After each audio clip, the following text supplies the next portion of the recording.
السلام علیکم همدیاران بسیار زیبادل، همه شمایان را به توی عروسی فرزند دامولا مجیب علی خوش آمدید. نوری دیده تاج سر میگوییم.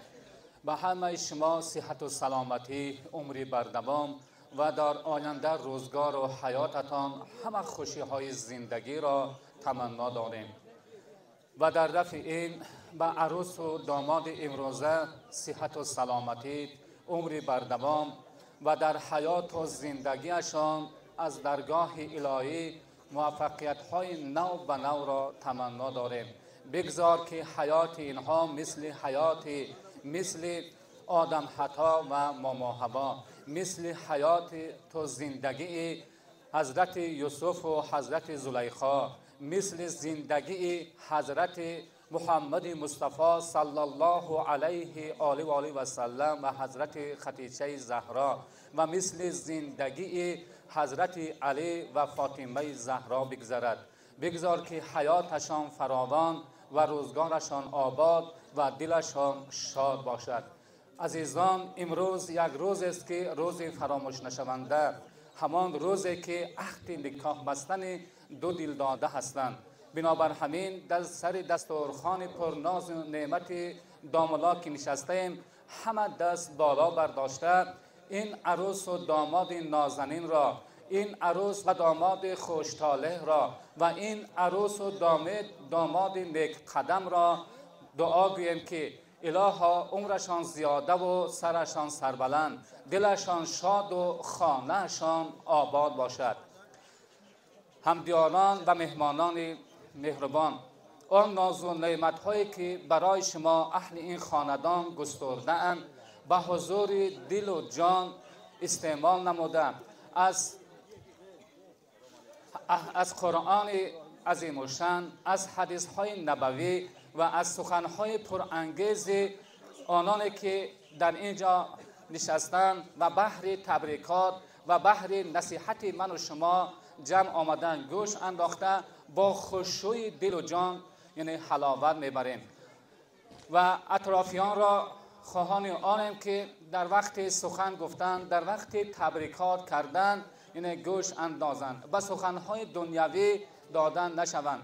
حاضر در مطلع کار برای آغاز نمودن محفل امروزهمان سخن را یعنی قرائت قرآن را به قاری فیروز جان میدهیم. حسن آغاز میبخشند. مرحمت. اعوذ بالله من الشیطان الرجیم. بسم الله الرحمن الرحیم. لا يستوي أصحاب النار وأصحاب الجنة أصحاب الجنة هم الفائزون. لو أنزلنا هذا القرآن على جبل لرأيته خاشعا متصدعا من خشية الله. وتلك الأمثال نضربها للناس لعلهم يتفكرون. هو الله الذي لا إله إلا هو عالم الغيب والشهادة هو الرحمن الرحيم. هو الله الذي لا إله إلا هو الملك القدوس السلام المؤمن المهيمن العزيز الجبار المتكبر. سبحان الله عما يشركون. هو الله الخالق البارئ المصور له الأسماء الحسنى يسبح له ما في السماوات والأرض وهو العزيز الحكيم. صدق الله العظیم. الله سبحانه و تعالی میگه بگو ای پیامبر صلی الله علیه و سلم، آیا کسانی که میدانند و کسایی که نمیدانند آیا برابرند؟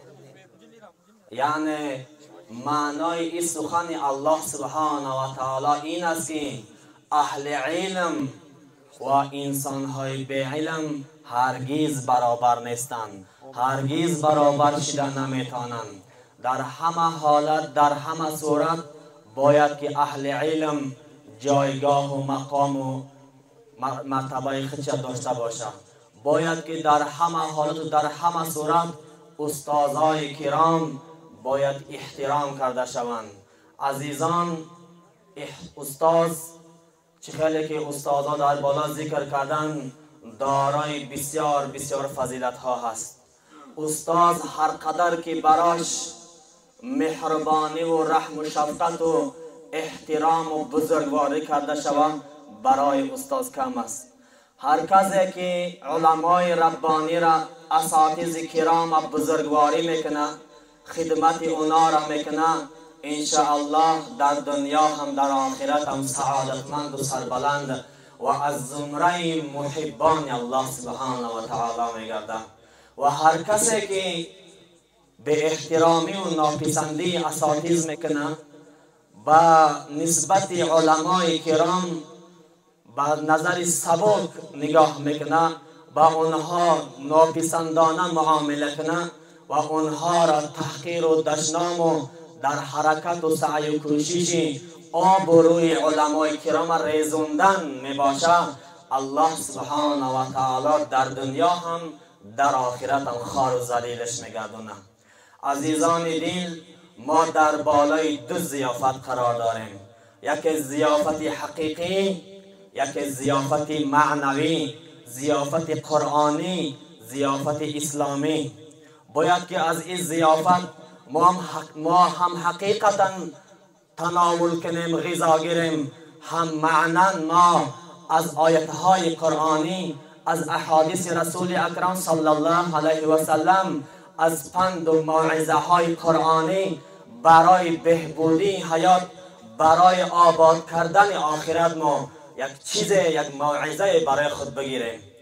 الله سبحانه و تعالی در قرآن عظیم و شان مرحمت میکنه. چی میگه؟ فذکر این نفعت الذکرى سیذکر من یخشی. ای پیامبر صلی الله علیه و سلم، موعظه کن، پند بده اگر پند برای آنها نفع رساند.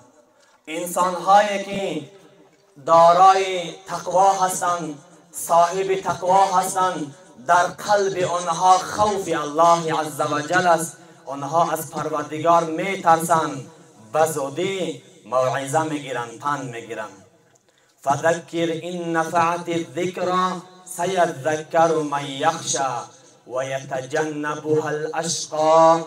الله سبحانه و تعالی میگه شقی، انسان بدبخت، انسان منافق از موعظه های قرآنی خودش کنار میگیره، از موعظه های قرآنی رو میگردونه، از موعظه های قرآنی دلتنگ و نفرین میگرده. سیذکر من یخشی و یتجنبها الاشقی الذی یصلی النار الکبری. انسان شقی، انسان منافقی که موعظه از قرآن نمیگیره، موعظه از احادیث رسول اکرم صلی الله علیه و سلم نمیگیره، پند و حکمت از این محفل خیر نمیگیره، جایگاه او علا بکلان است. میگه مفسرین کرام گفتن مراد از علا بکلان این علا جهنم است، آتش جهنم است. گفتن آتش خرد در دنیا هست. تمام آتش های، تمام گرمی های دنیاوی را اگر ما جمع کنیم با پسترین آتش جهنم برابر شده نمیتونه. و یتجنبها الاشقی الذی یصلی النار الکبری ثم لا یموت فیها ولا یحیا. وقتی که انسان شقی، انسانی که ظاهرا مسلمان باطنا ای قلب کفر صدا زده میسته، بعضی از امرهای الله سبحانه و تعالی را میپذیره و بعضی دیگر را رد میکنه. این انسان ها وقتی که الله سبحانه و تعالی در عذاب سوزناک و دردناک جهنم اونها را میپرتاید، در او جهنم دیگر حیات هم نیست، دیگر ممات هم نیست، دیگر مردن هم نیست. انسان در دنیا وقتی که در عذاب مصیبت و بلای دچار می شود، بالاخره به مردن به جان از جسد او بیرون شدن خلاص می شود. لیکن وقتی که بنده گناهگار و عاصی داخل عذابهای طاقت نکننده جهنم می شود، دیگر در اونجا مردن نیست که انسان به مردن خلاص شود. برای همین عزیزان این فرصت برای ما و شما غنیمت است.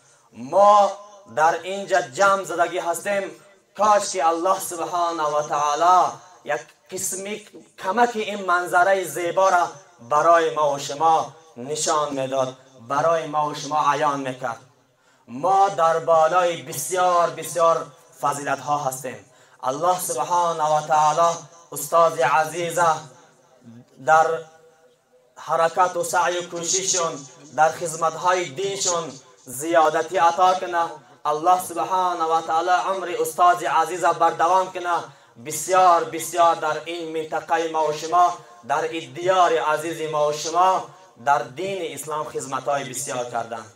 بسیار از انسان ها با واسطه این بزرگوار حقیقت اسلام، حقیقت انسانیت گری را درک کردن. امروز ما در محفل ضیافت این بزرگوار قرار داریم. الحمدلله الحمدلله اللهم لك الحمد كما ينبغي لجلال وجهك ولعظیم سلطانك. عزیزان دین، کسایی که به خاطر الله سبحانه و تعالی در یک محفل جمع میزنند، کسایی که به خاطر الله سبحانه و تعالی همدیگر دوست میدارند، الله سبحانه و تعالی وعده کرده که محبت من برای چنین انسان ها حق میگرده، واجب میگرده.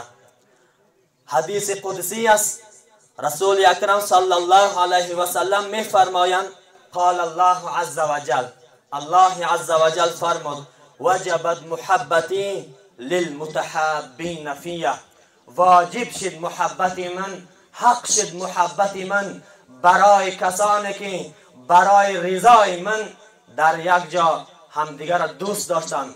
قلبهای آنها به خاطر رضای الله سبحانه و تعالی به همدیگر جمع گشت، به همدیگر الفتی و محبت پیدا کردند. والمتجالسین فیه، واجب شد میگن محبت من برای کسایی که به خاطر رضای الله سبحانه و تعالی برای عبادت از الله سبحانه و تعالی را انجام دادن، برای ذکر الله سبحانه و تعالی در یک جا هم نشینی میکنن، در یک محفل جمع میزنن. همون محفلی که ما و شما قرار داریم، همون خوبیه که الله سبحانه و تعالی برای ما و شما انعام کرده. باز هم در دوام میگه والمتبادلین فیه، واجب شد محبت من، حق شد محبت من برای کسانی که برای همدیگر به خاطر رضای الله سبحانه و تعالی حتی جان خود را دریغ نمیدارند، مال خود را دریغ نمیدارند، به جان و مال خود فدایی همدیگر هستند. الحمدلله که امروز در این محفل خیر ما و شما در این حالت ها قرار داریم.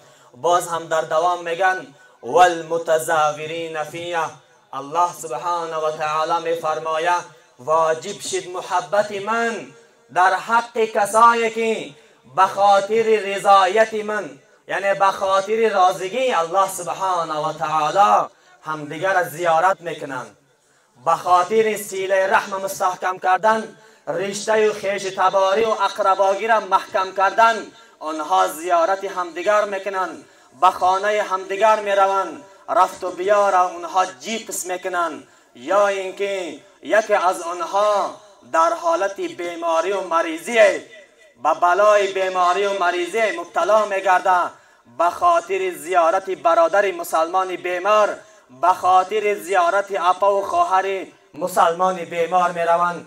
محبت الله سبحانه و تعالی برای چنین انسانهای ذکر شده الله سبحانه و تعالی وعده میکنه، بشارت میده که محبتش واجب میشود. عزیزان دل، واجب شدن محبت الله سبحانه و تعالی یعنی چی؟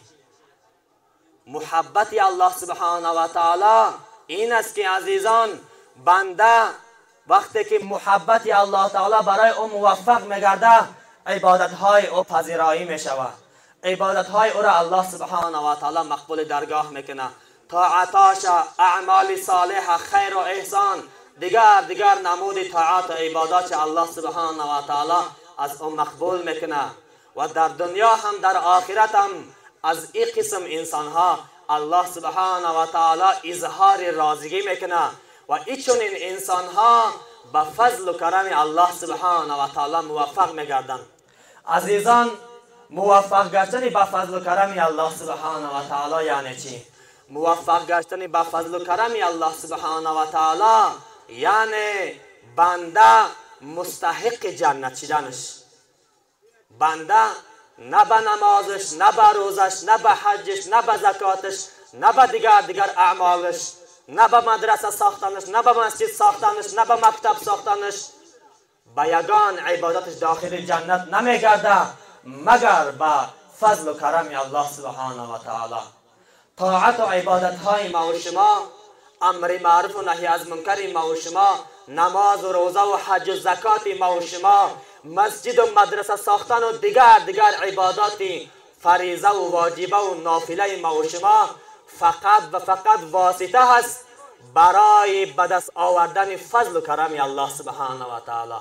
بناهن ما و شما حق نداریم که با یگان از اعمال خودمان چیکار کنیم؟ تکیه کنیم. ما دلمون پر باشه که ما با فلان عمل ما داخل جنت میگردیم. الله سبحانه و تعالی از قلبها آگاه است. ما نمازمون، روزمون، حج و زکاتمون، دیگر اعمالمون به چه خاطر انجام میتیم؟ و اعمال ما و شما مخلصانه هست یا در او غیر رضایت الله سبحانه و تعالی هست؟ در او فقط وجه الله سبحانه و تعالی مقصد شده یا که خودنمایی و ریاکاری و متکبری و منمنی و دیگر مقصد شده؟ الله سبحانه و تعالی از این حالتهای قلبهای ما خبردار است. این چنین در این محفل هم ما و شما باید که به نیت زیبا به خاطر رضای الله سبحانه و تعالی باید که در اینجا حضور داشته باشیم. از این موعظه های قرآنی، از این پندهای اسلامی باید که ما و شما یک منفعت بگیریم. عزیزان دل، عزیزان، استاد عزیز برای همه ما و شما معلومه که در خدمتی که در اسلام کردگی هستند ما و شما یک ذره او را حال نکردیم، لکن ما امیدوار هستیم از الله سبحانه و تعالی مسئلت او را داریم که الله سبحانه و تعالی ما را هم از پای استاد عزیز در خدمت دین استوار گردانه، در خدمت دین دائمی ما را تا دم آخر برقرار و بردوام بگردانه. الله سبحانه و تعالی همگی ما و شما را از زمره کسانی دوست داشتگان خودش بگردانه. عزیزان، ای حضرت انس رضی الله تعالی عنه، امام بخاری رحمه الله روایت میکنند که میفرمایند انکم لتعملون اعمالا هی ادق فی اعینکم فی الشعر. همان از شما اعمال انجام میتیه، عملهای را انجام میتیه که در نزد شما، در چشم شما از تار موی هم دیده باریکتر و خردتر و کوچکتر است.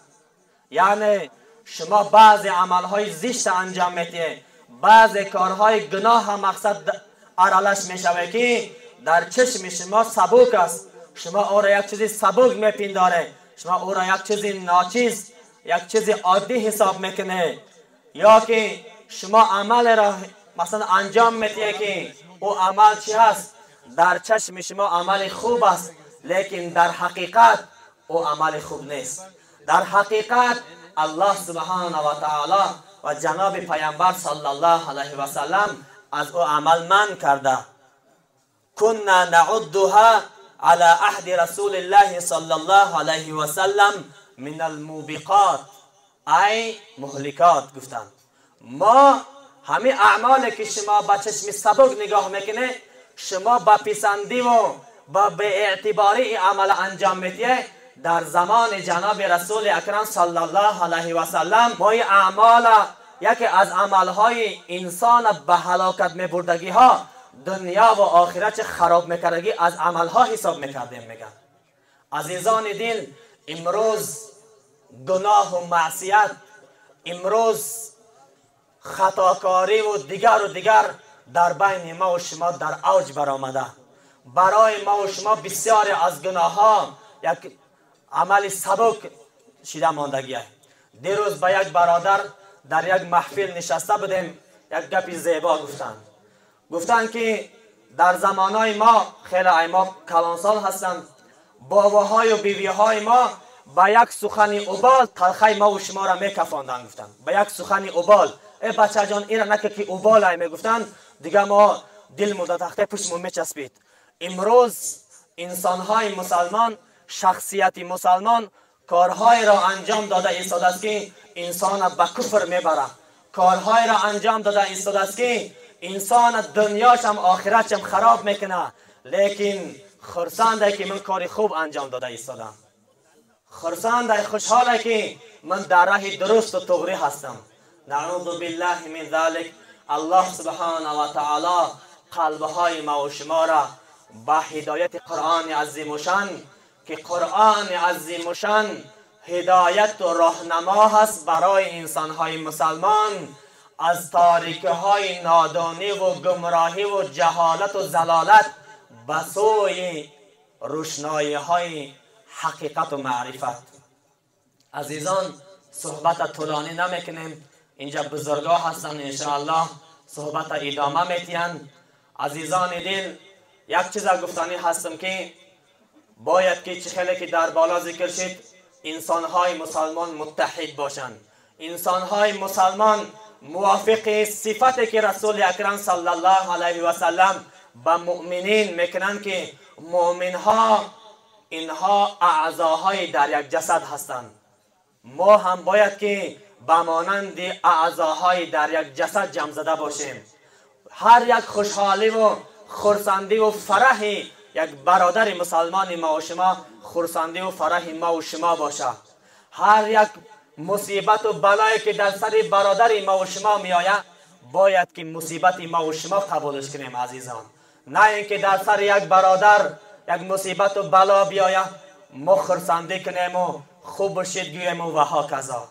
این صفت های منافقیه که الله سبحانه و تعالی این صفت ها را، این اعمال از مسلمان ها منع کرده، نهی کرده، لیکن متابعت نفسشان شده، متابعت هواشان کرده، به خاطر بعض از متاع ناچیز دنیاوی نفاق میکنند در بین مسلمان ها.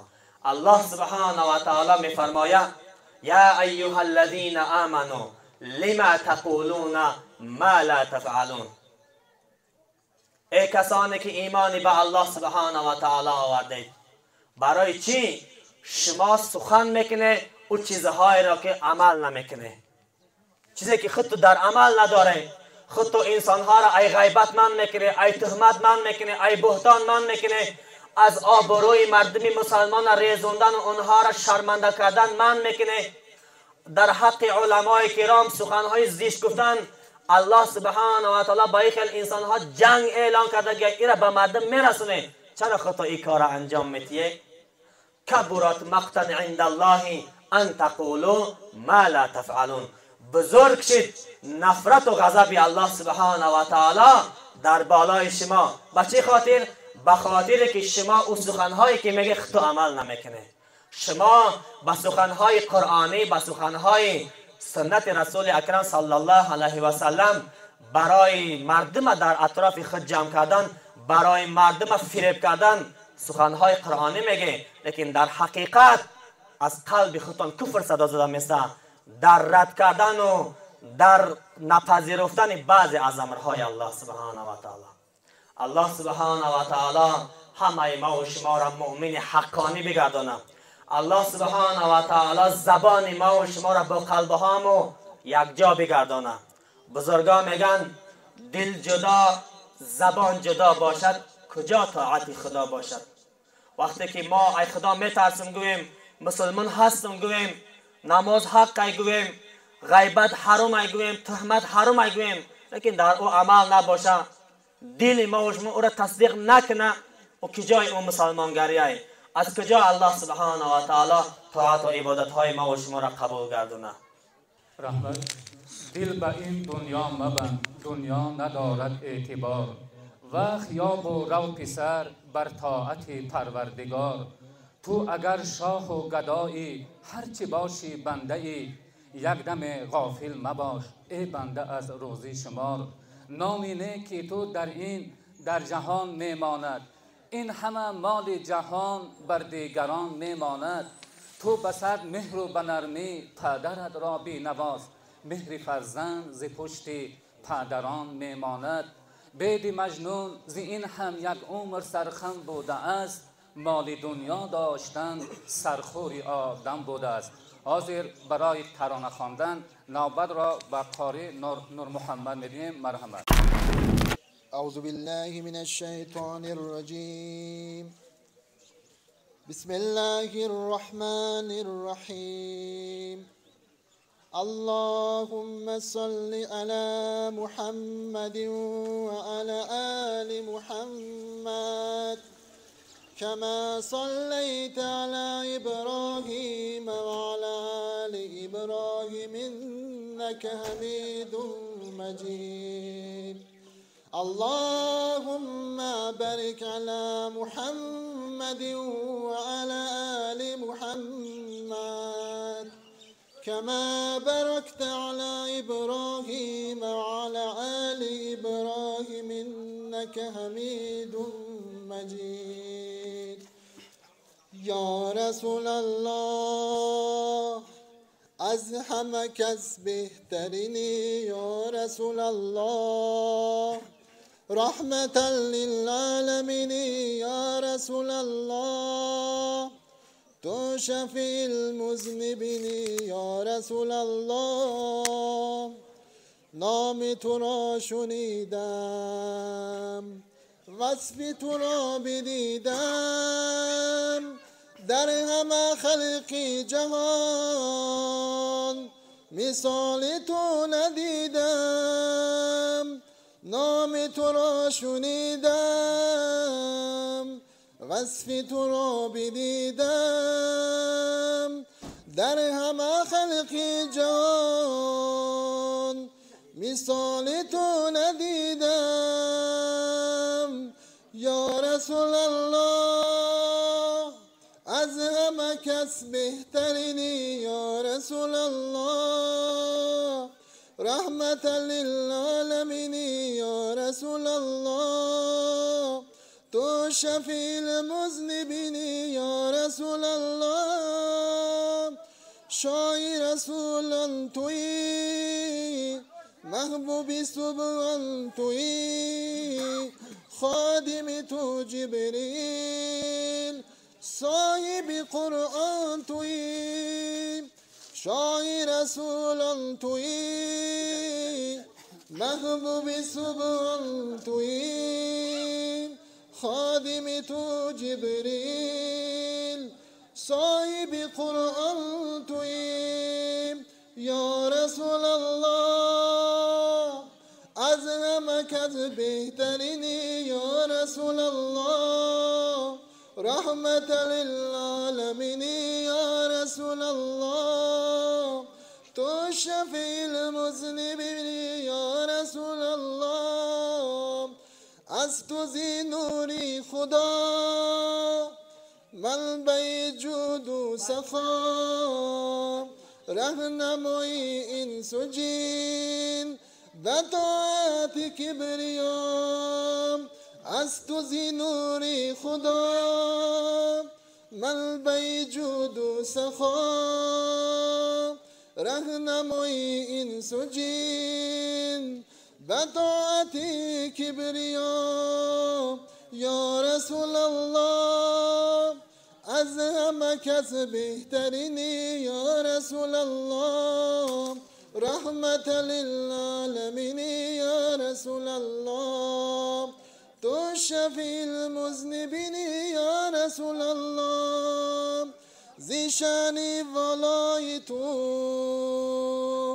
زی حسن زیبای تو بودهای کعبه همه افتاده در پای تو زی شانی والای تو زی حسن زیبای تو بودهای کعبه همه افتاده در پای تو. السلام علیکم و رحمت الله و برکاته. محترم جماعت، خوش آمدید به درگاه استاد. البته در اینجا استادای تمام سوق زمین در همینجا اشتراک دارن. در اینجا چی آیت چی حدیث ها گفته شد انشاءالله گوش کنیم. در ده آیت در ده حیات ما و شما سعادتمند میشیم، زیرا پروردگار در کلام در قرآن مرحمت میکند. فلا استعذ بالله فلا وربك لا يؤمن حتى يحكموك فيما شجر بينهم ثم لا يجد في انفسهم خرجا مما قضيت ثم يسلموا تسلیما. نه به پروردگار قسم که آن چیزی که در مابینش یگان اختلاف یگان معما شود اومده در تو نسپرند و حکمت که میبرانی راضی نشوند هرگز اینا ایمان صاحب ایمان نیست گفتند. دمک در اینجا استادها اشتراک دارن. هر یک گفته اینا آیت حدیث انشاءالله ما گوش کرده انشاءالله در حیات تطبیق کنیم. شریعت گفتگیش اینا چیکار میکنیم اجرا کردگی میشه. الان در اینجا نام پیامبر علیه السلام بسیار ذکر میشه.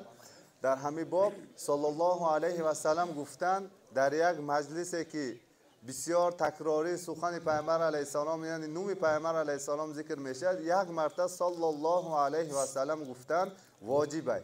دمک ما همه اول مجلس نه پیامبر علیه السلام نومش شنیدیم بعد صلی الله علیه و سلم گویم، بعد ایناش مستحبه. بعد ایناش نکردم انسان گوید میگه نگوید گناهکار نمیشه. برای همین در اینجا که استادا اشتراک دارم باید ما وظیفه ما چی گوش کنیم ان ما و شما نیکه.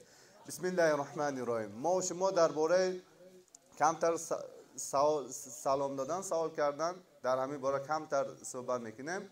چه خیلی که پروردگار ما و شما امر کرد یا ایها الذین آمنوا لا تدخلوا بیوتا حتی تستأنسوا.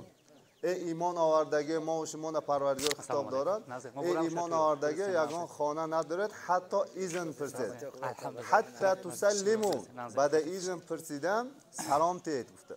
دمک ما و شما سلام دادن این به واسطه پروردگار ما و شما امر کرده است. فاذا دخلتم بیوتا در دیگه آیت پروردگار میگه فاذا دخلتم بیوتا فسلموا علی انفسکم تحیة من عند الله مبارکا طیبا.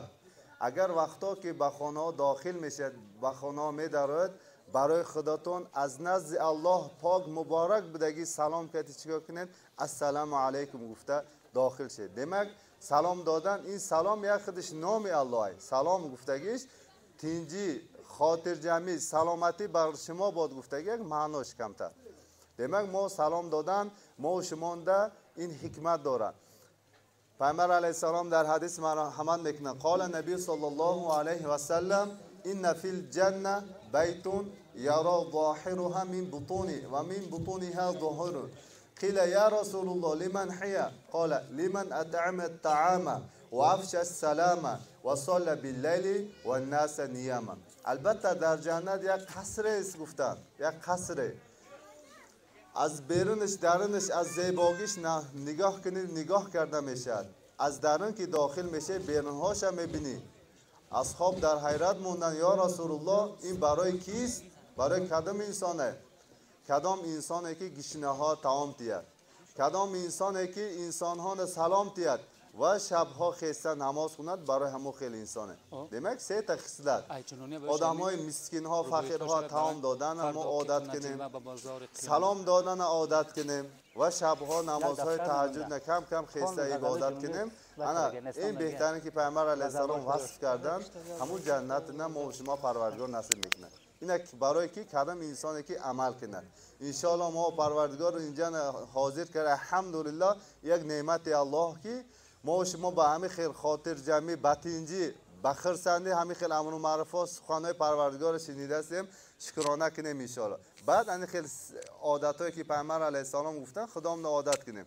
یگان مشکل نیست سلام دادن. مثال پیامبر علیه السلام پیش یک جاء رجل الى النبی صلی الله علیه و سلم فسلم علیه ثم رد عليه فجلس فقال النبي صلى الله عليه وسلم 10 ثم جاء آخر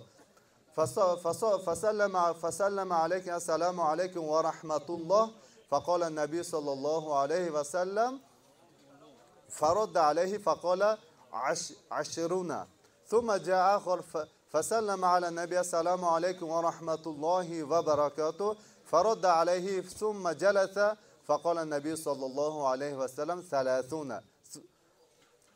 جوان اومد پیش پیامبر علیه السلام السلام علیکم گفت. پیامبر علیه السلام و علیکم سلام گفتن. همون انسان 6 بعد شیشتن بعد پیامبر علیه السلام 10 گفتن. کمتر بعد یک انسان دیگه اومد السلام علیکم و رحمت الله گفت. پیامبر علیه السلام 20 گفتن. سوم انسان اومد السلام علیکم و رحمت الله و برکاته گفت. احمد پیامبر علیه السلام 30 گفتن.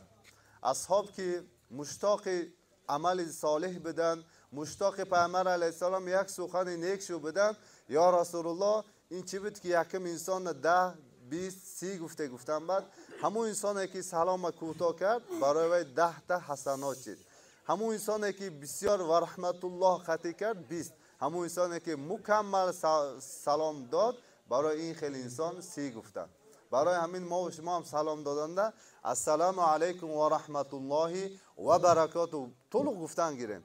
ما و شما 30 تا اجر بده. سبب نام الله ذکر کرده استیم. حتی در حدیث میگن البادی بالسلام قال نبی صلی الله علیه و سلم البادی بالسلام بری من الکبر. با سلام سر کردگی انسان ای کبر دور میشیده. یعنی ای کبر نجات میفته. ما و شما یاش همی خوردیم در السلام علیکم میگویم یگان جای ما و شما کم نمیشد. ما مثال همون انسان هم چه که خلیفه هارون الرشید عمر ابن عبدالعزیز روز خانه‌شو مهمان میبیاد. وقتا که مهمان میبیاد در همون پیشتر میدونیم چراغ میسوزوندن. همون چراغ ناگاه مرده میشد. خلیفه که در همونجا این نام پرزیدنت میگویم امروز همون خلیفه خسته خداشو همون چراغ روغن ریخته ای دیگه در میگیرونن. مهمان در حیرت یا استاد شما یک خلیفه باشید و خدمتگارا در بیرون نمیموند که خدمتگارا کنن. گفتم بعد ای مهمان میگه من نخواستم که همون خدمتگارا آواره کنم بلکه من خسته همون در روغن مونده در گیروندم عمر ابن عبدالعزیز بدم و اومده شدم همون عمرم. من یگان جام کم نشیده همون عمر هستم. demak ما و شما یاش میکلون سلام تیم همون انسان هستیم. ما یاشان سلام تیم یگان افطاریت ما کم نمیشد. آدمی کیبردار خچه جدا میکند این میده کو من هستم. نه ما و شما طبق پیامبر علیه السلام در السلام علیکم گویم. انا وقتی که جنت کشوده میشد پروردگار ندا میکرد ادخلوا بسلام با سلام بتینجی به خاطر جمعی به جنت داخل شه. ما و شما سلامتین ده رغبتناک شویم. حتی پیامبر علیه السلام لا تؤمنو حتی تحابوا گفته حدیث و معناش میگم. پیامبر علیه السلام شما هرگز لا تدخلوا الجنت حتی تؤمنو شما هرگز جنت داخل نمیشید حتی ایمان نیارید. لا تؤمنو حتی تحابون شما ایماندار نمیشید حتی یکدیگرتون دوست نمیدارید. ولا تحابون حتی تفشوا بینکم سلام شما تا این که در مابین تو محبت چیدن مابین دو مؤمن محبت نشود چی نمیشه مؤمن نمیره. افلا ادلکم علی شیء آیا من شما با یک کار نیک دلالت کنم که شما چیکار میکنید بین خدا تو محبت دار بین خدا تو دوست میشه. افشو سلام گفتن یعنی انسان برای جنت داخل شدن سه تا چیز گفتن. یکم ایمان آوردن، دوم مومن برادر دوست داشتن، سوم برای هر دو همین به دست داخل کردن، سلام چیکار کردن؟ یاری کردن، یعنی سلام به ملال کشاده کردن. دیگه ما و شما یاش خورده سلام دادن. حتی پیامبر علیه السلام وصیت کردن: یا بنی اذا دخلت علی بیوتک فسلم علی اهلک تکون لک و علی اهلک برکتون. ای فرزندم، اگر وقتا که تو خانه داخل میشه، پیش خانه داخل شدن چیکار کن؟ اهل بیت سلام ده، برای تو و برای اهل بیت برکه میشه. ما میخوایم هر یک ما و شما در خانه برکه شدن، میخوایم ما و شما در حیاتمون کیفیت زیبا کتی حیات گذارنیم، لیکن همین یک سببش چیه؟ سلام دادن. حتی در دیگه حدیث پیامبر علیه السلام میگه: اذا رجل، قال نبی صلی الله علیه و سلم: اذا رجل دخل على بیته فسلم على بیته تقول شیطان لاهله لا ليس لنا ملجأ له، فاذا عند الاكل تقول بسم الله ليس لنا ملجأ ولا مطعم. اگر یک انسان پیش خانه داخل شدن السلام علیکم گفته داخل شود، پیش طعام خوردن بسم الله الرحمن الرحیم گفت، شیطان به عسکرای خود، به همو خدمتگارای خود میگفته که برای ما در اینجا نه خوردنی چیزی هست، نه خواب میکردگی جا هست. گفته عسکراش گرفته میرفته. انا بعد در او خاندان برکه میشه، انا بعد در او خاندان تنجی میشه.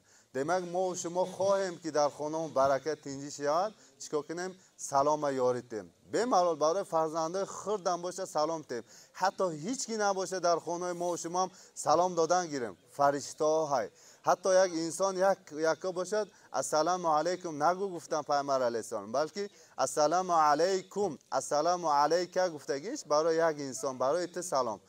پیامبر علیه السلام گردوندن که در ایلکه ما کرام کاتبین عتیق راقیق فرشته های دیگه، فرشته های رحمت هوایی هم در نظر گرفته السلام علیکم و رحمت الله و برکاته. اگر در خانه ما و شما یگان انسان نباشد، همون فرشته ها در سلام ما و شما جواب میگردن. ما نمیخوایم که در مقابل ما و شما فرشته ها سخن کند. البته ما مشتاقیم، البته ما فرشته های رحمت مشتاقیم که در خانه ما نازل شد. برای این ما و شما سلام چیکار کردیم؟ سلام یاری کنیم، یعنی سلام افشو، یعنی کشاده کنیم به ملال برالو. خواننده فرزنده باشد السلام علیکم گفته داخل شدن گیریم، همون فرزندکای خردم ما و شما آداب عبرت میگیرن. ما و شما که خانه درمده به سخنهای دیگه داریم، همون فرزنده هم طبل ما و شما عادت ما و شما برعکس میکنن. demak ما پیش در آمدن السلام علیکم گفته دارم، انشاءالله فرزندای ما و شما به این کار نیک چی میشن؟ عادت میکنن. یک عادت چه ما و شما ثواب میگیریم. گفتیم که پیامبر علیه السلام 30 تا ثواب میگرفته. ما و شما در این دنیا برای ثواب، برای کشتوار، یعنی برای آخرت بای کردن در اینجا حاضر هستیم.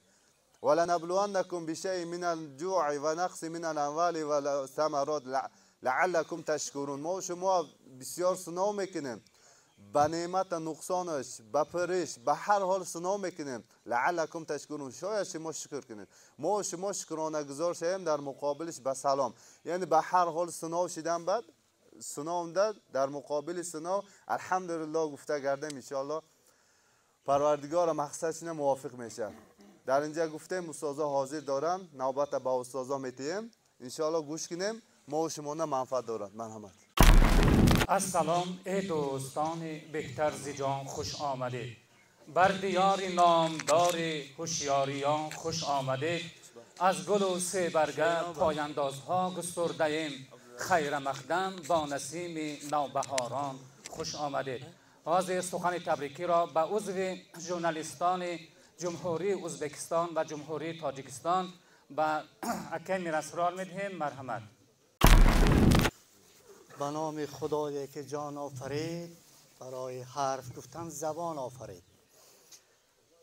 امروز شما با حضور خود این دیهه ما فیض و فتوح بخشیدید.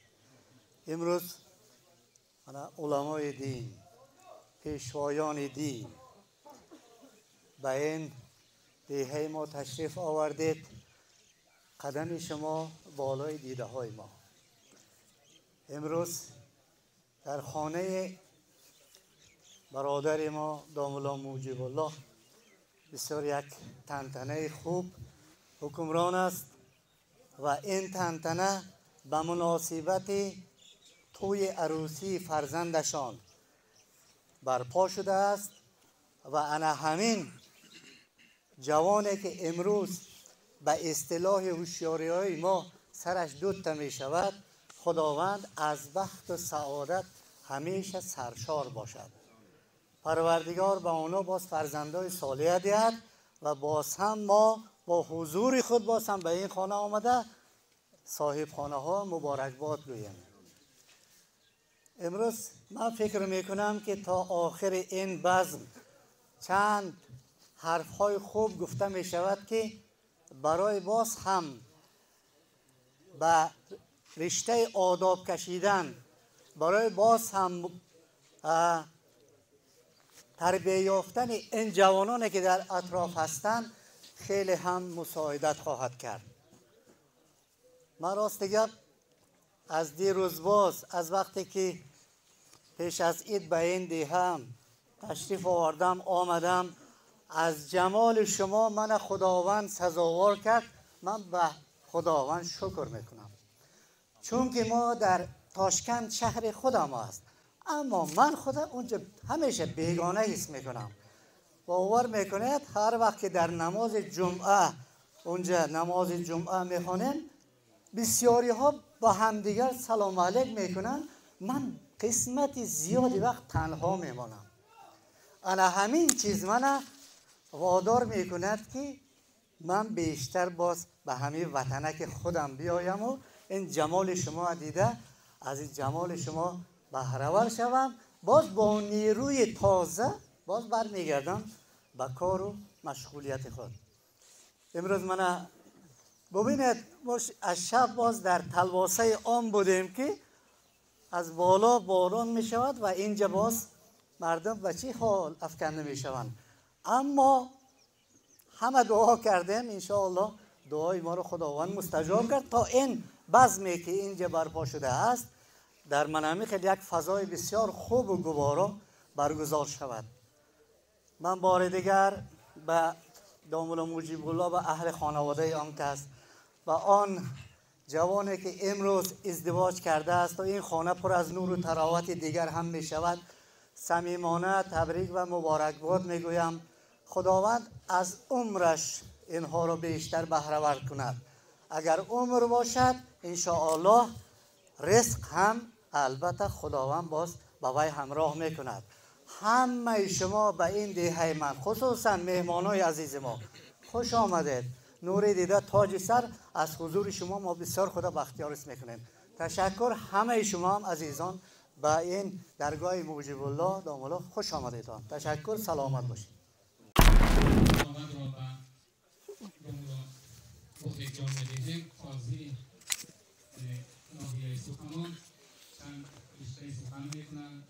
شما را با وسیله کلام از قرآن عظیم و احادیث‌های نبوی برگزار می‌گردانند. مرحمت سخن به شما. سخن سرزدتر دیوان عشق است، سخن گنجینه سلطان عشق است. بسم الله الرحمن الرحیم. الحمد لله والصلاة والسلام علی رسول الله و بعد.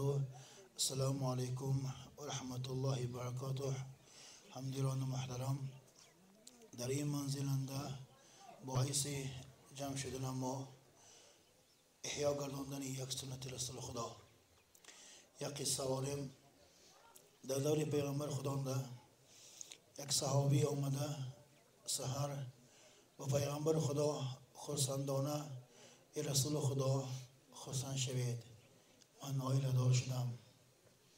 پیغمبر خدا حق به دعا کردن و گفتن که اولیم ولا بیشادین.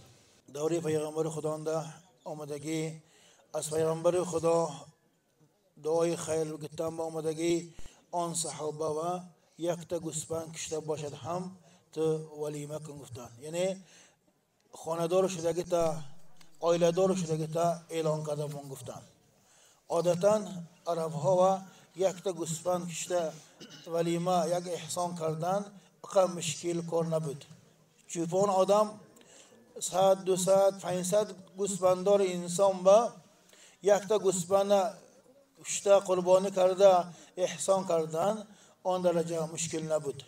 یعنی یک همون قربانی کتی و اعلان همون عروس کتی یک تا سنت احیا است. گاه از سبب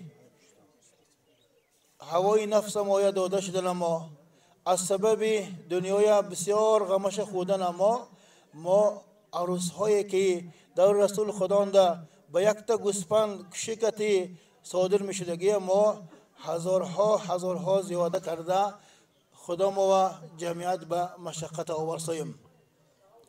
همون انسان به این فرمودگی یک تا گوسفند کشته اعلان کن گفتنشان برای آن بود که از خانه تو فردا یک زن بیگانه برادگری همسایه ها دیده فتنه نکنند، بیگانه ها دیده تو یک گپ نالایق نگویند گفتگی ماننده. بیت عزیزهای محترم، آن چیزی که سنت هست مثل خودش نگه داریم، آن چیزی که عادت اسلام های مثل خودش نگه داریم، آن چیزی که اسلام بیرون است ما هم از وی بیرون شویم. اصلا مومن انسان همه حالش آباد کردنش در کار. عمر اگر معناش آبادی باشد گری آبادی ما به عبادت به کارهای خیر کتی مشغول کنیم. گاه نفس ما میگفتمی، دنیا ما میگفتمی عبادت و دیگه از حد خدا گاه برو دور منسایم. اصلش انسان مؤمن به همه حالش به اعتبار شدنش، همه حالش در حد خدا گشتنش و انسان معمور بود. الله میگوید که قرآن کریم انده استعوذ بالله الا بذکر الله تطمئن القلوب، یعنی داتان کی گفته الله میگوید که قلبها با ذکر خدا آرام می آورد. انسان وقتی که ذکر میکند آن چیزی که برای الله از طرف بنده صادر می شود همش ذکر عبادت می شود. خواه قرآن خواند، خواه تسبیح گوید، خواه نماز خواند، همه برای یاد آوردن اسم آوردن خدا شودگری همش ذکر می شود. اگر ذکرها خالص شود انشاءالله همون خالص ذکرها ایمان انسان، قلب انسان خاطر جمع میکرده است. گاها قلب ها ما وقتی قرآن شنیدند وقتی ذکر اند به حلاوش ساسمی دیمک حالا قلب ما ایمان با پر نبوده است. اصلش این محفل اند این خشلاق اند از دامن مجبلی زیاد کرده ما سخن کردن حال نباشد هم حرمتا یک میکروفون دادن. اولا الله این عائله و عمرها و رزقهای با برکات دهد، فرزندهای صالح دهد. ای الله پروردگار از فرزندهای این دامنه هم تا روز قیامت عالم های با عمل الله بردوام کند. السلام علیکم و رحمت الله. بار دیگر همه شما را به این دیار زیبا و خاندان فرزند شیخی بزرگ انسان فرشته خصلت داملا تاج علی و خاندان امام مسجد دهه هوشیار برادر عزیز، مردی آبادگر، سر حرکت، سر تردد داملا موجب علی خوش آمدید. نوری دیده تاج سر میگوییم. اینک ما هیچ زمانه هیچ دنیا همه هیچ هیچ زی بحری هیچ بر هیچ مبیچ دانی که زیادنی چی باقی ماند مهر است و محبت است و باقی همه هیچ. بیهوده فردوسی بزرگ نگفته است که پراکنده لشکر نآید بکار 200 مرد جنگی به از 100,000. و این خاندان قدم عروس مبارک باشد. تو را من بخت میخواهم خدا یارت و تاج و تخت میخواهم خدا یارت. تو را این نو عروس ای خواهری زیبا خداوندی عزیزی من نگه دارد. تو را من بخت میخواهم. دلم از شادی این دم در خروش آید، بگویم شعر الهامم به جوش آید. پس از 1 سال از این خانه زیبا صدای گریه کودک به جوش آید. تو را من بخت میخواهم. بگذار همیشه سرخ باشد، خورشید مدام نور باشد، ابرهای سیاه هیچگاه چشم سما را نپوشند. در لبانتان تبسم، در دلهایتان شادی، ایمان و باوریتان و فردای درخشان ازبکستان عزیز پاینده باشد. خدا جان از بلا ما را نگه دار، زمین و آسمان ها را نگه دار. برایم ازبکستان تاج دنیاست، خدایا تاج دنیا را نگه دار. سلامت باشید. رحمت سلامت باشید در زندگی. اینک برآمد را به دوملا زویدین میدیم. مرحمت دوملا رشته سخن به شما. فردا که کند جلوه به بازار قیامت، محشر شود آن روز به تماشای محمد. از بحر شفاعت همه بر امت عاصی بندد کمر همت اعلای محمد. الحمد لله رب العالمين، الصلاة والسلام على رسوله اشرف الانبیاء والمرسلین. حمد و ثنا به پروردگار جمله جهانیان و درود و صلوات به رسول خدا محمد مصطفی صلی الله علیه و سلم که من شما به سبب عقد نکاح فرزندان استاد ما دوملا مجیب علی همجا جمع آمدیم. اولا بار الله تعالی هم اهل خانواده و من هم سنت رسول الله صلی الله علیه و سلم مبارک گرداند. هر ده من جوان ها و الله تعالی عمر با برکات و عمر با عبادت، صحت سلامتی، تن صحت، خاطر جمعی، توفیق هدایت و خوشبختی های جاودانه را نصیب روزیشان گرداند. آینده همین جوان ها فرزندهای صالح، فرزندهای عاقل، فرزندهای عالم با عمل، جمعیت به مملکت ما منفعتشان میرسگی، کامل انسان ها را تربیت که روایه و رساندنشان الله تعالی نصیب روزیشان گرداند. محترم جماعت، انسان برای کمال برسیدنش باید که صاحب علم معرفت باشد، باید که صاحب آداب و اخلاق حمیده باشد. البته انسان من همون علم معرفت، آداب و اخلاق حمیده از استاد میگیرد. برای همین حرمت استاد برای هر یک اسلام واجب است، زیرا رسول الله صلی الله علیه و سلم در حدیث مبارک میگویند اباءکم ثلاثه من ولدکم و من زوجکم و من علمکم خیر اباکم من علمکم. یعنی رسول الله صلی الله علیه و سلم من شما نصیحت کرده استادیان که هر یک شما سه خل پدر میشد بسیان. اباءکم ثلاثه، یکم پدر برای من شما، برای ولادت من شما و سبب چه شدگی، یعنی پدر خود ما. دویم پدر و زوجکم، پدری که پدر عروس، انا هم پدر عروس هم جوانها یاشا حرمتش به حرمت پدر ما برابر بدیان. سیم پدر گوسیان علمکم، شخصی که برایش من شما سه دادن، علم دادن، صاحب علم معرفت کردن، برای من شما سه کردن آداب اخلاق آموختن. انا هم نهایم خط پدر ما باید حرمتشان واجب است. بازم رسول الله صلی الله علیه و سلم سیان که خیر اباکم، ان هم سه تا پدر درنش بهترینش برای شما سیان من علمکم، پدری که برای شما سه دادن علم آموزاندن. علی کرام الله وجهه یک گپش رو میگن که کدام کس برای من یک حرف آموزانده باشد، من برای انا همون استاد قلم غلامم گفتن، خواهد مرا خط به مثل غلام برده خانه کار فرمد، خواهد به مثل غلام در بازار برده فرشد، خواهد به مثل غلام من آزاد کنه گفتن. نبینه چه خیل حرمت استاد بلند است.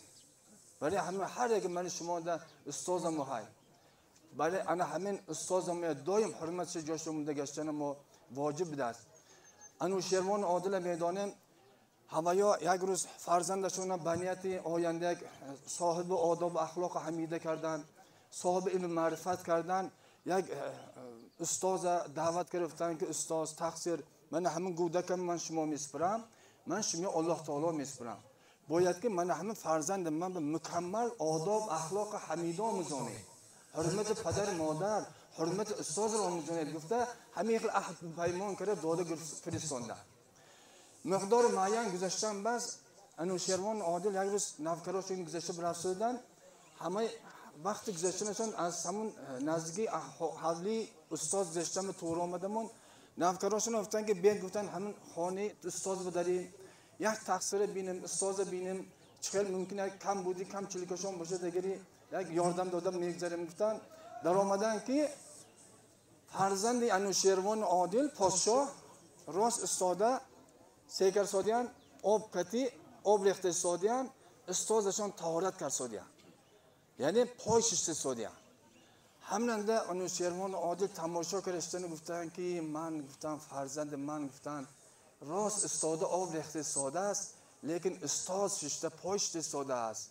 نه گفتن این آداب اخلاقی که استاد فرزند من به آموزانده است مرا قانع نگردانید. گفته برو مدنی گفتن که فرزند گفتن نوکراشون گفتن فرزند من دعوت کنه. گفتن من نمیخواهم که اگر از این استاد آداب اخلاق آموزد گفتن، چونکه انا همین استاد تعلیم دایشون آداب اخلاق دایشون مرا قانع نگردان. گفتن فرزند گرفته برفتن و استاد دعوت گرفته من ببینید استاد گفتن من شما که عهد پیمان کرده بودم که باید که شما من هم فرزند من مکمل آداب و اخلاق آموزانید. گفته عهد پیمان کرده بودیم. گفتن و حالا که من عمر زیدم گفتن فرزند من راست استاده آب ریخته استاده است شما پاشت استاده. گفتن اگر شما انا همون حرمت استاد مکمل می اوزانوندید فرزند من دست راستش که آب میریخت و دست چپش که پاش میشوشت. انا همین من به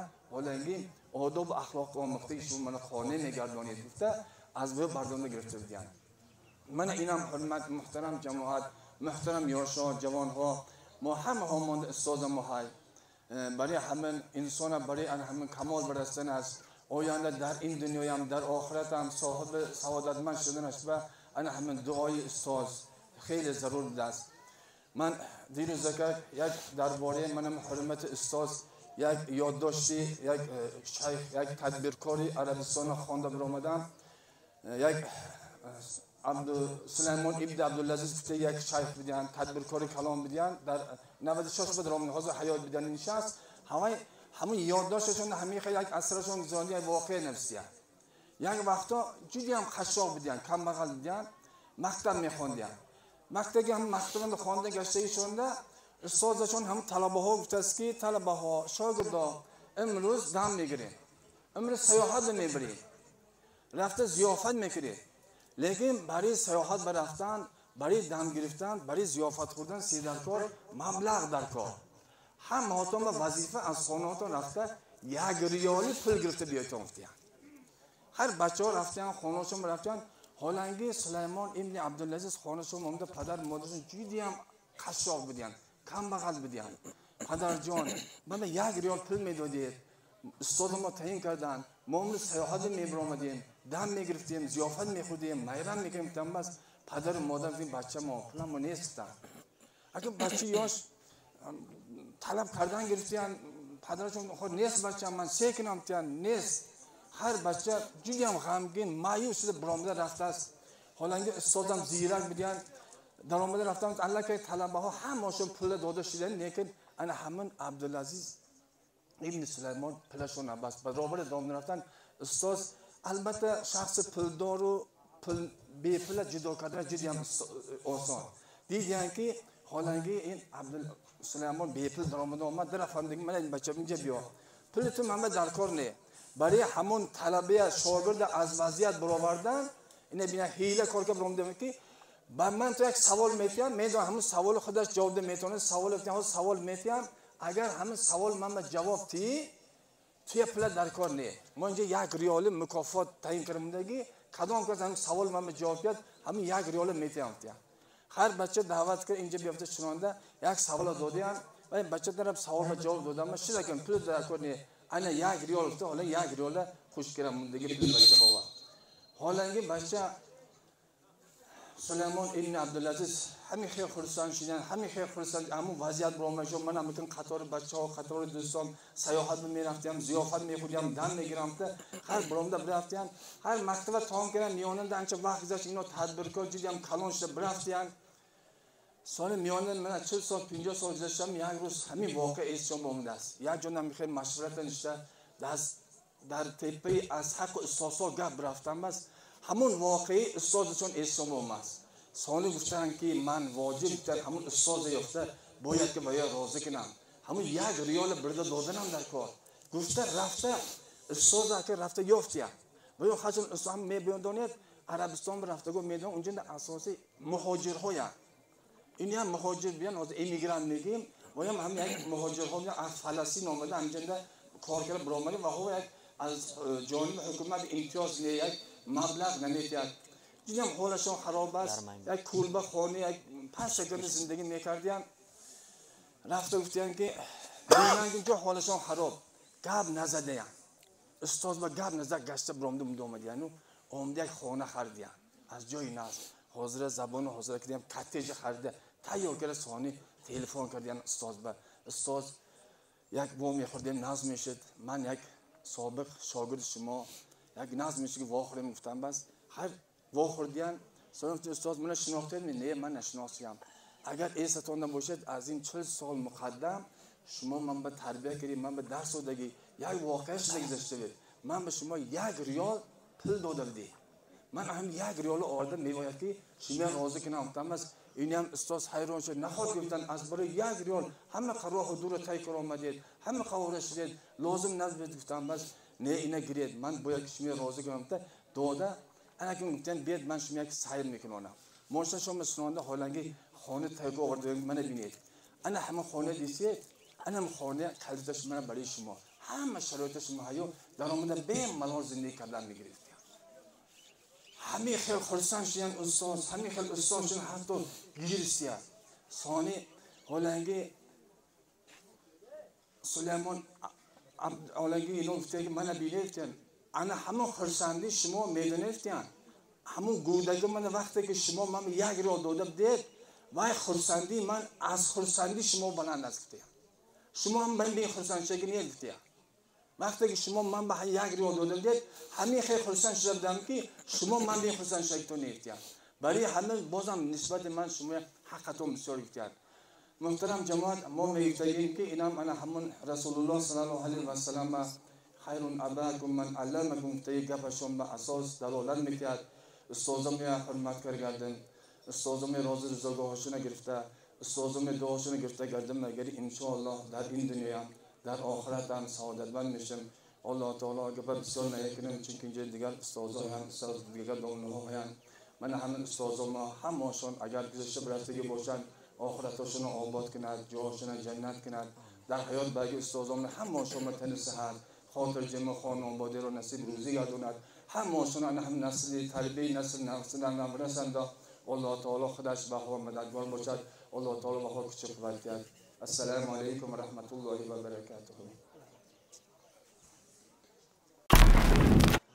جواب از همون جا در میکنیم یاد دارین حافظ کتاب حافظ کلیاش میگن که فعل حافظ معلمان زبان ادبیات نحو میدونن نه خواندگی ها نحو میدونن برای چی فعل حافظ میگن چون که حافظ تمام مضمون و معنی قرآن در کتابش جا کرد هر یک آدم اگر یک مقصد یک سوال یک معما داشته که اگر همین که صحیفه را کشوی اگر جواب که بیارد گویا که میدونم گویا که حافظ میدونید نه حافظ اون چیزی که از کلام خدا گرفت در اینجا جا کرد قرآن هم عیناً همین خیلی است وقتی که شما در سطح مشکل اومد معما اومد وقتی که قرآن توکل داره کشوین آیت خونین و تفسیرش خونین معنیش خونین سوالتون رو جواب میده این بزرگی قرآن نیست این بزرگی الله تعالی نیست گویا که خدای تعالی از همه گویا نه در حقیقت از همه حیات و مشکلی های ما از همه مسئله های حیاتی ما خبر دارد ما شما جواب میده اینجا برای هستم که انسان در 50 سال عمر میبینی 70 سال عمر میبینی آیا حیاتشه زندگیشه و کدام صرف کنه وقتی مبارکه و کدام کار صرف کردنشه باید جدا کرده من امروز محمد الله تویشه همین بچه بسیار نظاره میکنم از پدرش عبرت گرفته، از همه خوبی ها عبرت گرفته، رفتار و کردارش دیده خلاصه. لیکن برابر امروز وقتی نصیحت است محمد الله من همین خیلی نصیحت میکنم در این روزی که از یادش نمیبره. عمرت بچم عمرت 4 تا 5 تا چیزی اساسی در سر تو به مقصد میرسی. یکم حس که تو قوت وقت برای چی سرکرمی در کاره جدا کرگی. یکم الله تعالی ما باید وقت ما به عبادت خدا تقسیم کنیم. دویم اویله محمد الله اویله تا دوست دارم. بسیاری وقت برای اویله صرف کن. اول پدر و مادر تا اویله تا خوران، زیادیش همسایه تا خوران، محله تا خوران، دیگر بکشا تربتم را بعد از عطا و بینگر که از آتشی درونم دود از کفن براید. اینک رشته سخن را و داملا محمد شادی از دهه غزنه هستند. مرحمت سخن به شما. بسم الله الحمد لله والصلاة والسلام على رسول الله اما بعد. السلام علیکم و رحمت الله و برکاته. جماعت محترم، من ما همینجا جمع آمدیم همین روز به مناسبت توی عروسی فرزند داملا موجب الله. اولا به همین دو جوان از الله عز و جل دعا میکنیم که عمر دراز پر برکاتیت، فرزندهای سالم، عاقل، دانا، عالم فرزندهای عطا فرماید انشاءالله. به همین اهل خاندان عمر دراز پر برکات، ایمان بود، بخت سعادت هر دو دنیا عطا فرماید انشاءالله. اهل همین خاندان بسیار بسیار سفرهای عمر حج برفته مناسب گرداند. برادران، من همین جلده صحبت بسیار در هر خیل موضوع ها شد. من حاضر استاد همینجا استاده گفتن محمد الله علم آموز. کمتر درباره آموختن علم از نقطه نظر اسلام صحبت میکنیم برادران، کمتر گوش میاندازیم. در اصل دین ما، دین اسلام، این دین علم است برادران. چون که یکمین آیتی که نازل شد در غار حرا به رسول اکرم صلی الله علیه و سلم از طرف جبرائیل علیه السلام فرستاده شد. به واسطه جبرائیل علیه السلام از طرف الله تعالی کدام سخن بود؟ سخن یکمین این اقرا بخوانید. بخوانید برادر، بخوانید گفتن که این فقط خوانه نه، علم را آموزید. جبرائیل علیه السلام 3 بار گفتن خوانید. رسول اکرم صلی الله علیه و سلم جواب دادن من خواندن نمیتوانم. بعد 5 آیت سوره علق نازل شد برادران. 5 آیت یکمین بار در غار حرا 5 آیت نازل شد. خوانید به نام الله که شما را آفرید. خوانید گفتن گفت ما بسیار انسان ها اینجا دوره اتفاق سویت زندگی کردگی شعار بابای لیلم بود. یک تا خوانید باز خوانید. این اصلش خواندن، علم آموختن، این شعار اسلام است برادران. چون که در قرآن کریم بسیار آیات ها الله تعالی میفرماید ما باید علم آموزیم. علم این خیلی که بزرگان گفتن علم خود را بزرگ کند، ضعیف را قوی کند. علم همین خیلی چیز نایاف است که این یک نعمت پروردگار همه را نمیتید برادران. علم درجاتش همین خیلی بزرگ که وقتی که از رسول اکرم صلی الله علیه و سلم پرسیدن درجات علمدار و بی علم چه خیلی گفتن. رسول اکرم صلی الله علیه و سلم علمدار از آدم علمش نبوده 70 درجات بالا میستاد گفتن. 70 درجات ما بین درجات ها 500 سال همین خیلی بالا میستاد گفتن. برادران، اگر ما حرکت نکنیم، اگر علم نآموزیم، جوان ها و فرزند ها ما علم نآموزیم، اگر ما از این خیل درجات حیات بالا برآمده نمیتونیم. مقصد اساسی چیست از علم آموزی؟ من بخیر در اینترنت یک معلومات ناز دیدم همین جهاننده بدگی از همه بالا کارپوراسیا های زور یعنی مایکروسافت اپل دیگر ها ویدوش منیجر همین کارپوراسیا ها از هندوستان بودن.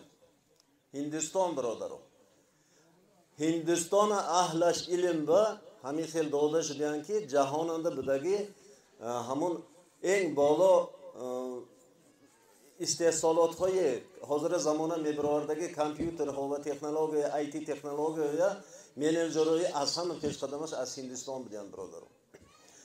در عصرهای میانه ما چه که میدونیم آسیای میانه این گوهره علم بود برادر.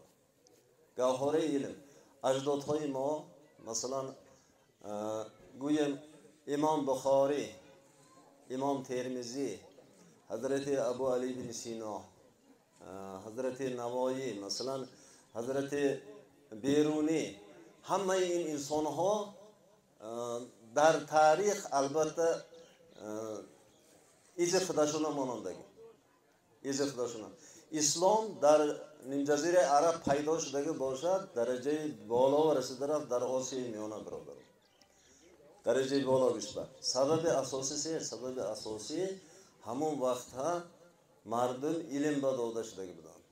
اگر ما علم به داده نشویم برادر آیندن در دولت ترقی کرده استاده ما ساخته نمیتونیم. فرزند ما باید علم یاد کنیم. همین کم جانگه مرکه های بدعت جاش با مثلا یک مرکه ما نبرد 5 میلیون پول میبرد.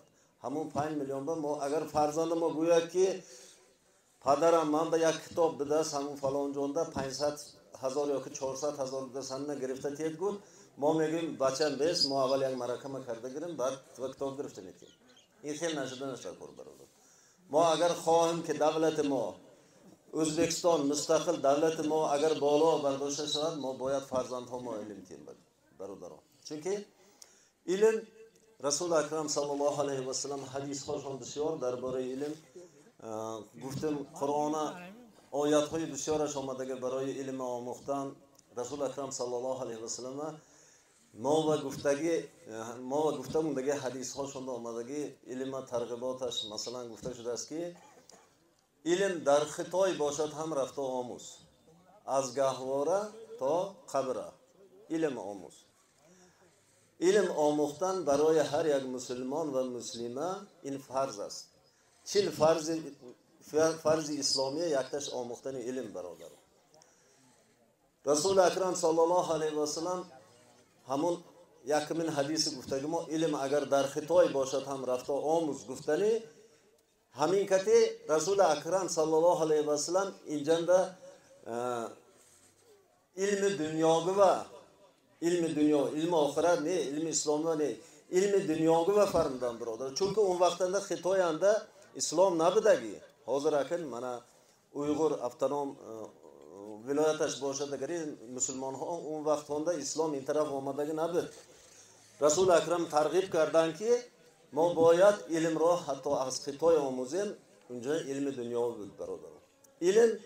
علم آخرت یا که دنیاوی و جدا نمیشد برادر. علم همه یک جایه علم دنیاوی و علم آخرت. برای هر یک جمعیت انده یک ساحه متخصص شدنش این فرض کفایه میشد برادر. هر یک ساحه مثلا یک انا همین جمعیت اهل هوشیار باشد اهنجه یک قاری مرتب برآمدنش این فرض کفایه.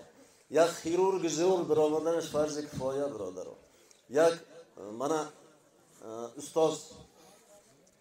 ما استاد که فخر میکنیم حاضر بجاره مگر همین استاد مراسوار این شور یا که صدرالدین هوشیاری گفته فخر میکنیم. انا همین خیلی انسان ها آخر یک جمعیت برآمدنش فرض کفایه برادر. یک استاد، یک آهنگر، یک سوزنگر، یک دیگر از همه ساحه برآمدنش این فرض کفایه. برای این هنرهای یاد گرفتن البته علم در کار، علم دنیاوی هم در کار برادر. پیغمبر صلی الله علیه و سلم بسیار جانده مسلمان ها و علم آموختن ترغیب کرده که من حدیث دیگه مانده یکم اولش درباره خطای باشد دیگه‌اش گفتن از گهواره تا قبر از گهواره تا قبر چه این خیلی گفتن اگر انسان مابین 3 روز با یگان معلومات نو اگر نگیرد همین شورش نیش شخ شده میره برادران تارمز میکند گفت قدما تارمز میشه ما باید هر روز معلومات نو آموخته رفتنم در کار اما که حدیث آیندنده برای هر یک مومن و مسلمان فرض علم آموختن گفتنی رسول اکرم صلی الله علیه و سلم من این علم ما و چرا میتید شناختن پروردگاره برادر علم نباشد ما یک چیز دیده تفکر کردن نمیتونه آب مثال گرم من همین سفیدار تیرک همین سفیدار نو گشت با امر الله کتی آب از زمین میبره اینجا یک ناساس نیست یگان توک سوید نیست یگان چیز نیست لیکن امر الله کتی همین نو گشت برآمدگی برخوش هم آب از زمین میگرد اینا ما یک تفکر کرده دیدن آمده مثلا هر سحر آفتاب میبراید بعد آفتاب فرو رفتن ماه میبراید چرا همین خیلی میشه اینا همش برای تفکر کرده دیدن فکر کرده دیدن البته علم در کار برادران رسول اکرم صلی الله علیه و سلم بسیار جانده علم به ترغیب کرده ما مسلمان های باید که دانا شدن ما تاکید کرده گذاشتگی اسلام انده آخر روز آخر زمان سوال جواب وقت شده من آمی بدم گفته گپ نیست برادر چون که رسول اکرم ما و تاکید کردن الله تعالی یکم آیت نازل کردنده خواند گفته ما علم آموزید گفته تاکید کرد برای همین برادرها من نمیدانستم من بی خبر بدم من علم ناموختم من کار دنیا کت مشغول بدم گفتگی و ها نمیگذرد برادر برای همین الله هر یک ما کچ قوتیت انشالله راه خودشنده آموختن علم اند ثابت قدم کند و نهایت همین جوان ها و الله تعالی عمر دراز تید بازم یک بار میگیم فرزند های سالم سالم با عقل دانا فرزند های عالم فرزند های عطا فرماید بگذار همین دنیا جوان به الله بخت این دنیای و دنیا تید داملا مجبل و در همین ترغیبات دین اسلامی الله همیشه ثابت قدم کند استاد را عمر دراز پر برکاتیت انشاءالله بسیار خلق شعار به خدمتشان رسد و صلی الله تعالی علی خیر خلقه سیدنا محمد و آله و اصحاب اجمعین برحمتک السلام علیکم و رحمت الله و برکاته ادب سرمایه نادان و داناست خوشا که آن خود رازی ادب بیاراست ندارم آن مسلمان زاده را دوست که در علم فزود و از ادب کاست بله با این معنی یعنی محمد اقبال لاهوری فرموده بود از رسول خدا صلی الله علیه آله و آله و سلم پرسیدند که یا رسول الله علم افضل است یا ادب در جواب رسول خدا گفتند که ادب افضل از علم است اگر که علم یعنی ادب نباشد علم از کجا پیدا می شود بنابراین از شما عزیزان دل دیده خواهان آنیم که اول از ادب یعنی غذای معنوی گیرید و ثانیاً در علم فزوده باشید و این معنی یعنی ادب شناس مشهور رسول حاریزاده از زندگی نامه حافظ شیرازی فرموده گفته بودند که یعنی خواجه حافظ در اصل که نام اصلیشان شمس‌الدین بود در خردسالی یعنی در سن 5 سالگی از پدر محروم مانده بودند و دیگر برادران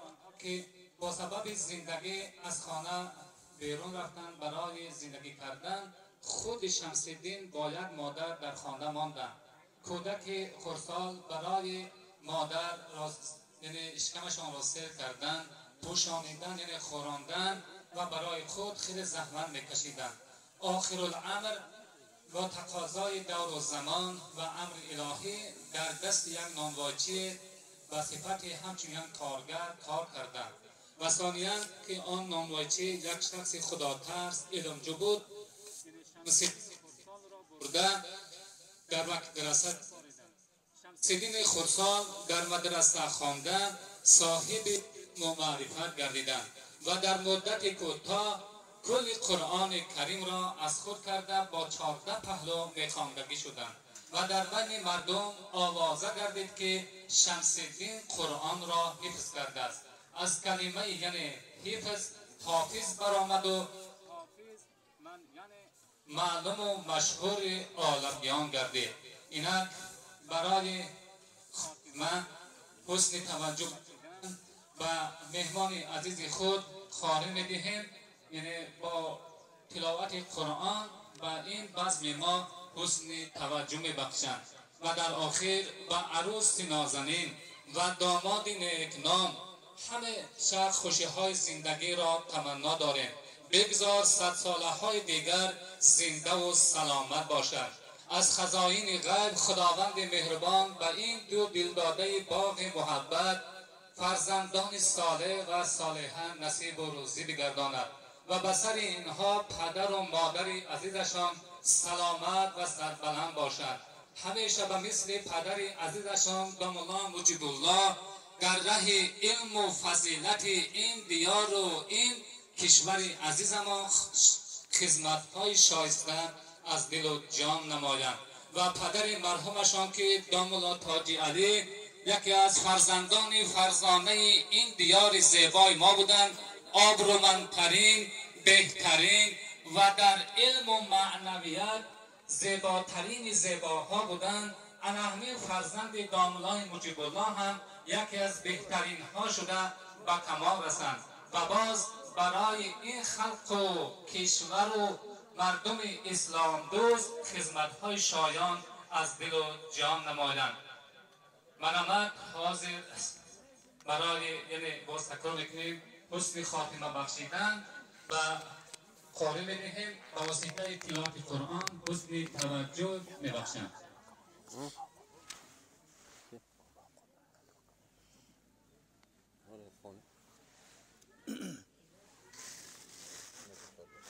أعوذ بالله من الشيطان الرجيم. بسم الله الرحمن الرحيم. الحمد لله رب العالمين الرحمن الرحيم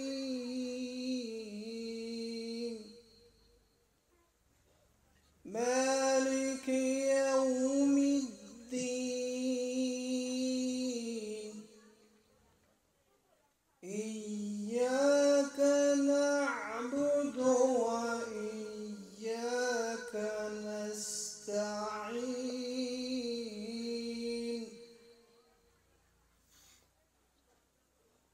اهدنا الصراط المستقيم صراط الذين أنعمت عليهم غير المغضوب عليهم ولا الضالين.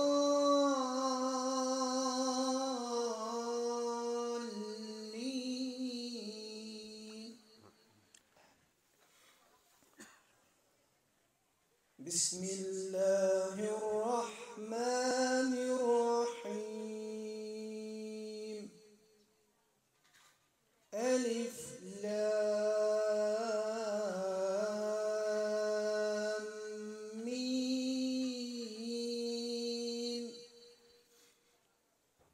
ذلك الكتاب لا ريب فيه هدى للمتقين الذين يؤمنون بالغيب ويقيمون الصلاة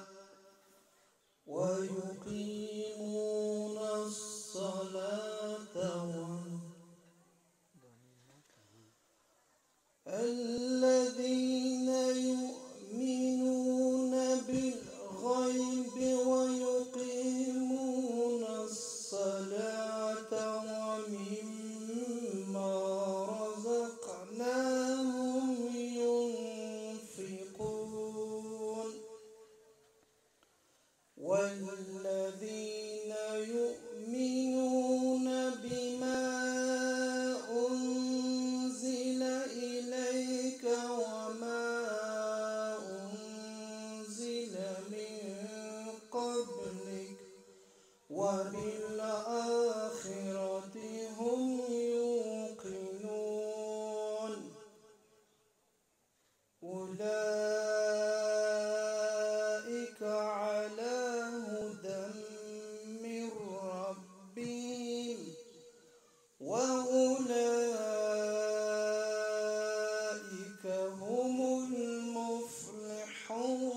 بسم الله الرحمن الرحيم قل هو الله أحد الله الصمد لم يلد ولم يولد ولم يكن له كفوا أحد بسم الله الرحمن الرحيم قل هو الله أحد الله الصمد لم يلد ولم يولد ولم يكن له كفوا أحد بسم الله الرحمن الرحيم قل هو الله أحد الله الصمد لم يلد ولم يولد ولم يكن له كفوا أحد صدق الله العظيم سبحان ربك رب العزة عما يصفون وسلام على المرسلين والحمد لله رب العالمين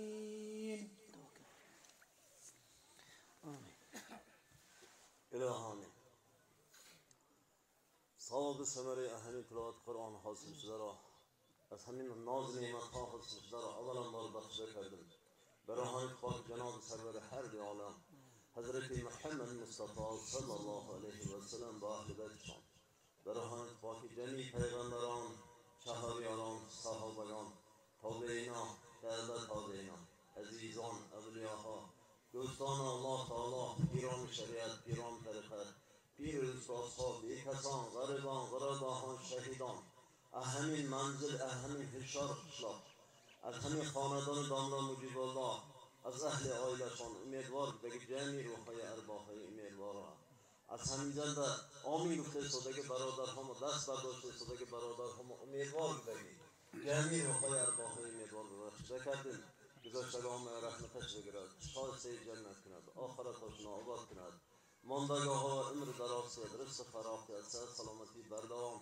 هر به همین جوان ها الله عمر دراز پر برکات کند فرزندهای سالم سالم دانا عالم فرزندهای عطا فرماید عائله داملا مجیبلی و الله تعالی الله عز و جل دروازه های برکاتش اشاره کند ان شاء الله در خدمت خلق داملا مجیبلی کچ قوت کند الله تعالی همین اهل هشار دهه هشار با الله تعالی تینجه امانی عافیت اهل قشلاق با این دنیای دنیای بخت سعادت عطا فرماید داملا مجیبلی همه که دسترخانه آراسته همه مایه مهمانه و تکلیف کردن الله از همین انسان راضی شود و صلی الله تعالی علی خیر خلقه سیدنا محمد و آله و اصحابه اجمعین برحمتک یا ارحم الراحمین.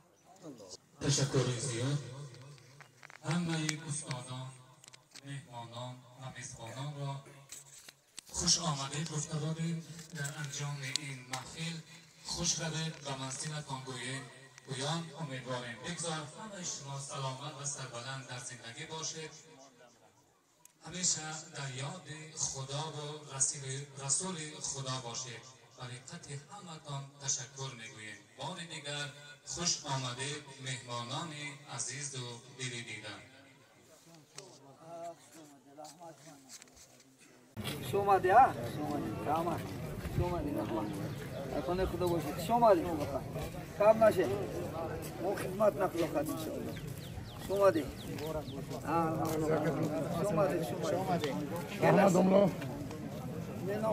شومده کجا رحمت تو کاشتی رحمت کام نشه خدا خدا ان شاء الله سلامت باشید شومده عجیب کوری من اینا کیا صحبت نکنیم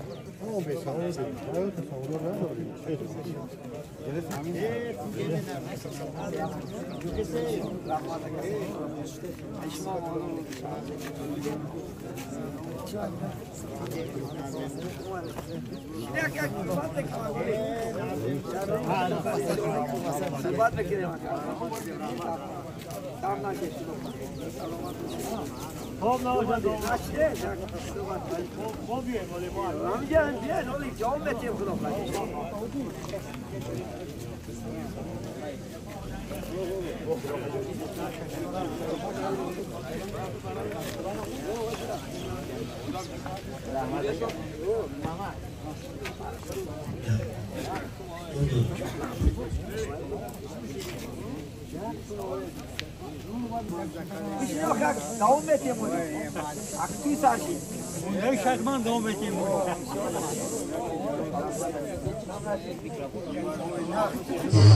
Burası. Şimdi başlıyor. Oğlum boşuna. Şimdi devam edeyim onu. Gel ne?